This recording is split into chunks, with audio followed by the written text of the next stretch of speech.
kira wis beda adoh karo kanan nalika pun kakang dadi buta. Negara nalika jaman semono wis kelakon pun kakang obong nganti remuk rembu ganti rempon sarta kobar tuntas tapis tanpa sisih.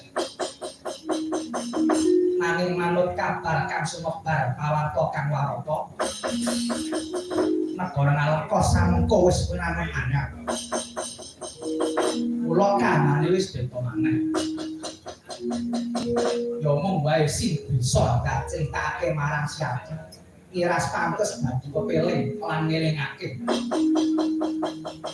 Lamun Yai Anggota wis ngajek ana laladan nalika siap kudu mas iki lan ngati-ati. Luwih-luwih yen mangko Syadi ketemu karo Prabu Dasamuka.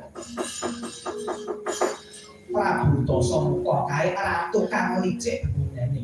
Mula gedhekno kaprayitnamu Yai. Mangkono Kakang, iya Yai. Kejaba saka kuwi. Ana negara ngalengka kang bakal tok adepi lan bakal tok sawang ora ana liya ya mung ora seksa kang cacahe mayuta-yuta lan racak padha digaya sentosa bodho kaum. Negara ngalengka kuwi punjer-punjere buta. Ratune buta, patihe buta, tumenggunge buta, embane buta, kawulane buta, wiyagane buta, sindene buta, sing nari gambyong mau ya buta. Nek dalange piyai. Ora kan yo.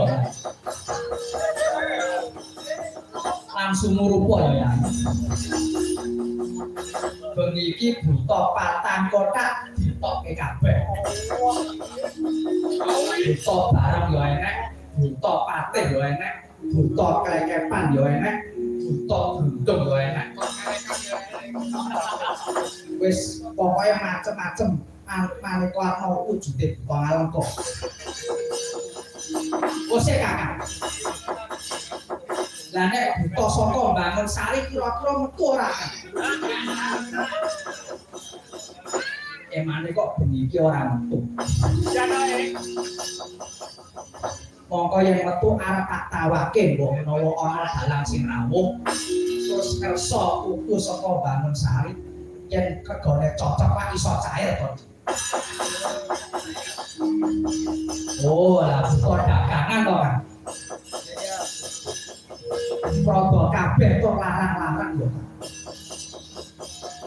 Aja meneh kok karo padha dalang. Wong karo ponakane dhewe wae larang.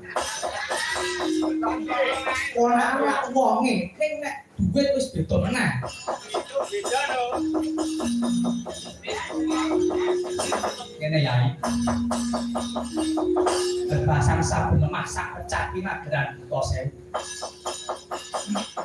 Barisan para seksa mau padha samapta siyaga ngreksa kakutemane nalika saka tungkusane musuh. Lebono negara ngalengka iku bebasan kaya iwak cemplung. Mokal yen bisa wae. Luwih jalma mara jalma mati, satu mara leno. Wah, lah kok ketoke gegesi banget tur gawe mirisen ati. Banjur kira-kira lelakonku mengko yen wis ngajek negara ngalengka gek kepiye kan? Yai. Nalika ngarsane Sinuwun Prabu Rama Wijaya.